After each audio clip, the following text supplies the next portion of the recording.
Hi, my name is Erin Koontz, and today we are going to be talking about the basics of MLA Style. So what is MLA Style? MLA stands for the Modern Language Association, and it is the commonly used documentation style of the humanities, such as English, languages, religion, philosophy, and so on. As with any documentation style that you are going to use, there are three main components of MLA. There is formatting, there's in-text citations, and there's the resources page. Many students think MLA style is to prevent plagiarism. Now, that is one good thing about using a documentation style. You do not want to plagiarize. However, documentation style exists for other reasons rather than just plagiarism. Preventing plagiarism is kind of like a side effect. Being able to write appropriately and professionally in MLA style will help your readers be able to understand your content, know where to look for in-text citations, and how to interpret your resources. So it's a good way to professionalize your writing. So let's take a look at the three components of MLA style. First, we'll take a look at formatting. In MLA style, the entire document is double-spaced. Note that it is not quadruple space, so you actually have to click remove space after paragraph so you don't add any extra spaces anywhere. You write it in Times New Roman 12-point font, no bolded, no underlining necessary, not even with the title. Add a page number to the upper right-hand corner with your last name. Make sure you change the font so it is also Times New Roman 12-point font with your last name and page number as well. Your header on the left-hand side is your name, the professor's name, the name of the course, and the date. So in this case, 24 October 2011, the date needs to be in this specific layout. And this is the general form for an MLA paper. Next, we'll take a look at in-text citations. You use an in-text citation anytime you are quoting a source, paraphrasing a source, or taking an idea from a source that is not your own. In MLA style, the general format for an in-text citation is the last name of the author and the page number in which you are referencing the quotation.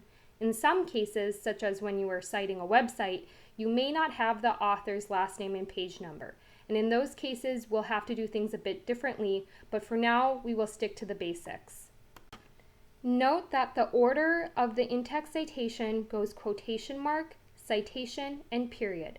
The period always goes outside of the citation and you only need one. In cases where you've already mentioned the author's name in the signal phrase, you do not need to repeat the author's name in the in-text citation.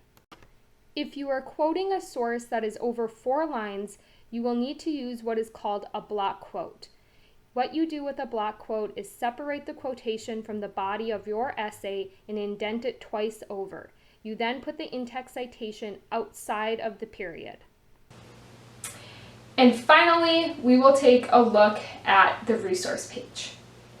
The resources page is where you put the full bibliographic information for each one of your sources. In MLA style, it's called the Works Cited page. Notice that the Works Cited page is double-spaced like the rest of the paper, in alphabetical order, and reverse indented, meaning the opposite of a paragraph. What you put in your in-text citation should match what comes first in your Works Cited page, so a reader can easily find a source that he or she is interested in. Your Works Cited entries will often consist of information like author, title, publisher information, and date, but it really depends on the type of resources you are using. So that is your introduction to MLA style. It is by no means a comprehensive view of MLA style, but it gives you a good starting point. And once you have the starting point to just understand the basics, it becomes much easier to look up information and be able to research.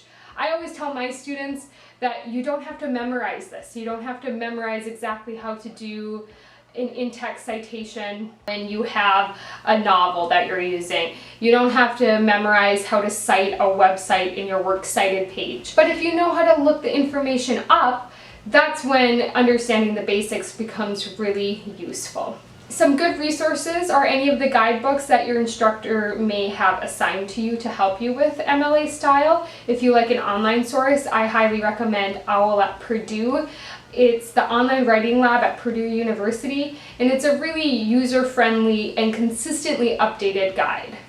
So thank you for joining me today in talking about the basics of MLA, and good luck in your writing.